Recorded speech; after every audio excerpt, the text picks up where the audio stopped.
So today we are coming to talk about antihypertensives. Antihypertensives. As under pharmacology, I have heard a lot of students say that pharmacology is difficult. Yes, pharmacology is difficult. But then there are certain things or certain ways or tricks that you have to know. And it will be very easy for you, or it will be a little easier for you. So today with our lesson, we are coming to talk about antihypertensives. Antihypertensives are drugs that are used to manage high blood pressure. Antihypertensives are drugs that are used to manage high blood pressure. So under that, we have calcium channel blockers. Calcium channel blockers is a class under antihypertensives. Calcium channel blockers is a class under antihypertensives. So we are coming to explain each and every word here. We have calcium, we have channel, then we have blockers. Calcium is an element and also a mineral depending on the state. Calcium is an element and also a mineral depending on the state. So one of the functions of calcium is to cause contraction or constriction in the body. Contraction or constriction in the body.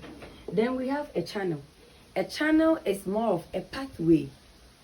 A pathway, that is a channel. Then we have blockers.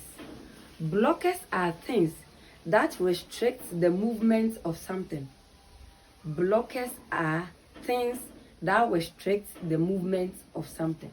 So we have calcium channel blockers. Calcium channel blockers. It means that the path in which calcium will travel to go and elicit its effect is blocked. That is the meaning.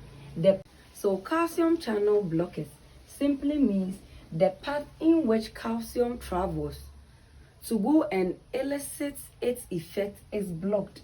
So this class of drugs block the path in which calcium travels to go and elicit its effects. So with the calcium channel blockers, we have nifedipine. We have nifedipine. We have nicardipine.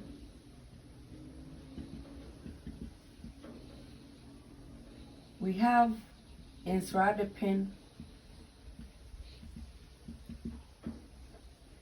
We have felodipine and amlodipine. Amlodipine.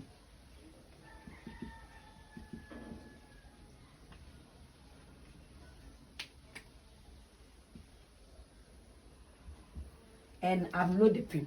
Please, there are other drugs under that. Calcium channel blockers. These are some examples. So with the calcium channel blockers, we have the dihydropyridines. So these ones are called the dihydropyridines. With the other two types,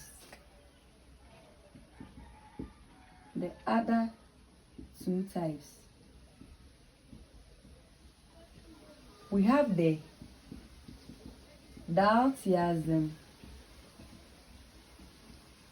and verapamil. Diltiazem and verapamil. So this dihydropyridines, their mechanism of action, or including the diltiazem and verapamil, their mechanism of action is to block the path in which calcium travels to go and elicit its effects. So it will block calcium. I've already told you that calcium causes constriction or contraction. So when the moment calcium is blocked, it means that calcium will not be able to elicit its effect. And so therefore, vasodilation will take place. So there wouldn't be any vasoconstriction. Vasodilation will take place. And the moment vasodilation takes place, automatically the blood pressure will reduce. What they do is that they block the path or the channel in which calcium elicits its effects, or calcium travels to elicit its effects. So these calcium channel blockers, such as nifedipine, nicardipine, ensifentrine, felodipine, amlodipine, and the other two types, diltiazem and verapamil, what they do is that they block the channel in which calcium travels to elicit its effects. Blood pressure is equal to cardiac output times peripheral resistance. So, in a case whereby the channel of calcium is blocked, it means that the peripheral resistance will reduce. And with this equation, you realize that blood pressure is directly proportional to the cardiac output and the peripheral resistance. This means that as the peripheral resistance is increasing, it will automatically affect the cardiac output. So, the moment there is vasodilation, automatically it will affect the peripheral resistance, leading to a decrease in blood pressure. So that is how the calcium channel blockers work. That's how they work.